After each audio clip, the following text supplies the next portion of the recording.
Well, welcome to 700 Club Canada. And Bill, I love this week because we get to talk about actually what really matters.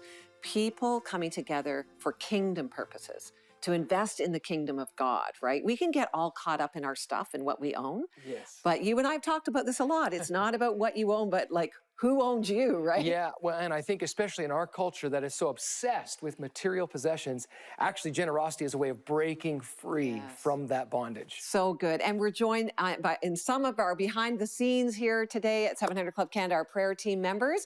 We'll have a privilege of hearing from them a little bit later and sharing in our show. Yeah, but first, it is my privilege to introduce you to the CEO of the Scott Mission, Peter Duraisami. He's joining us today. Peter, thank you so much for being here. Thank you so much, Will. Thank you so much for having me.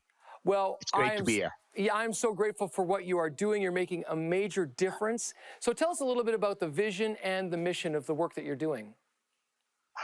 Bill, Scott Mission's an amazing place. It's been there for 82 years. It's a Christian ministry of mercy and love. If you want to see God at work, come to the mission. I always think if Jesus were to visit Toronto, where would he be? I believe he'll be at the Scott Mission. It's been a place where you really take care of the marginalized, the homeless, the families who are so much in need. I've been there for 33 years, Bill. You can really see the kingdom of God at work. You know, Jesus says, what you've done to the least, you've done it unto me. And you see the amazing work of God at the mission. It's being in the front line, being with the most marginalized people in the city of Toronto for the last 82 years. The vision of the mission is to poverty at full retreat and flourishing for all. We want to see flourishing, not surviving, flourishing for all, especially for those who are marginalized. It's a great place. I've been there for the last 32 years, and we see miracles on a daily basis. We see the hand of the Lord on a daily basis, and I'm so privileged to be part of it, Bill. Oh, I love that idea, because I think for many, people think it's just helping people out. But you're actually talking about not only helping them out, but helping them move back in to the life that God has created for all of us. And so tell me a little bit about that process. What does that actually look like?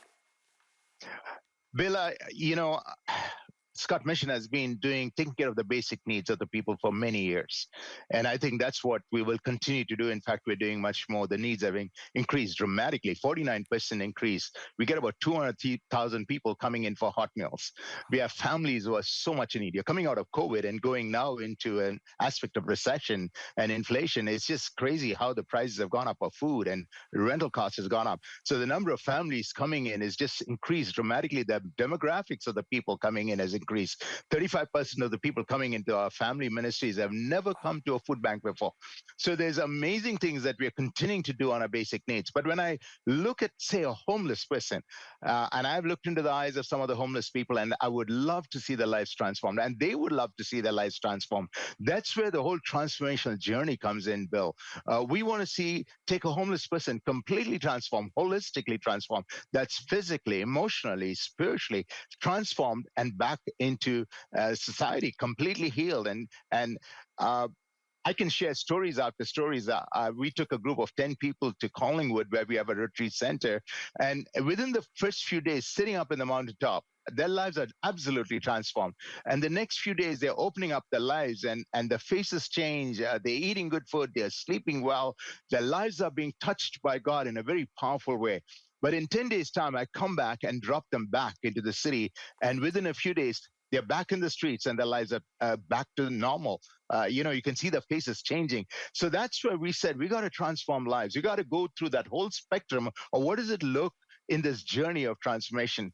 And that's where we are in. And one of the key things in the journey of transformation, anybody who has an encounter with Jesus, their lives will be transformed. We know very clearly that my life was transformed because I had an encounter with Jesus. The same with any person, especially those who are so marginalized and so poor and so much in need. When they have an encounter with Jesus, their lives are transformed. So there is a whole spiritual formation team that we have in this journey of transformation, not just them coming to know the Lord. How can they be discipled? How can they grow in the things of God?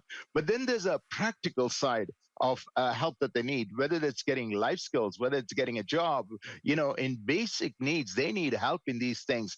And then there's an emotional side. A lot of them come through trauma. They need clinical counseling. They need a pastoral care. They need the emotional sides needs healing. So that's another aspect we provide at the mission. And to understand the level in which they are in and how do I take them through, we have case management. So there's different blocks in this journey of transformation, Bill, that we're very much involved in. And we want to see one person at a time and their lives transformed. And going into the last thing, they got to be homeless person needs a home. Till they have a home, they are in crisis. And as long as they're in crisis, they can never be transformed. So providing them a shelter and a home is so key. And that's another huge aspect that we are involved in, Bill. Well, and it strikes me that we forget that these are families, not just individuals, and there's kids involved. True. And I love the stories in the Bible. I love when Elijah is at his lowest point, and the first thing God does is feed him before he calls him back into ministry. So just really quickly, share with our viewers how our partnership with your ministry helps you fulfill the mission. Bill, this has been amazing. The whole team in 700 Club. I tell you, just to know that 700 Club is behind us in prayer and spiritual support is just amazing. And in a very practical sense, 145 families received food vouchers during the Christmas season of $80 Christmas voucher. That's about $12,000.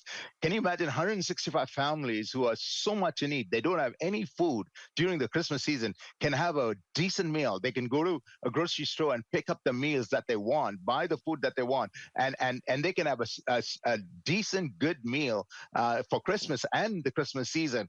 So that's 145 families, and 168 children received winter clothes, winter jackets, and that's $50 each. Again, we might take this for granted, but if you're a family today and you don't have money, after you 80 or for some of them, 80% of their income goes towards rent, so they don't have much money left. So the next is food. And when it comes to clothing, winter jackets and boots and things like that, they don't even think about it and how they're going to manage to get that. So that's where coming in, and the way you helped 668 children got winter jackets. And that's because of 700 Club. And I do want to say these are not small things. These are powerful ways in which you've helped the person who's so much in need. And I really want to thank you. We as a mission, we really want to thank 700 Club. Not just 1 year, for years, you have come in again and again and again and taking care of the poor in our city, Bill. This is God at work, and 700 Club has come behind us. Well, thank you, Peter. We are cheering you on. We are praying for you. We're going to pray for you specifically in our show today. But again, we just want all of our viewers to know that when you partner with us, we are partnering to make a difference. You're investing in the kingdom of God. Thank you so much for being with us, Peter. Thank you, Bill. Thank you for having me.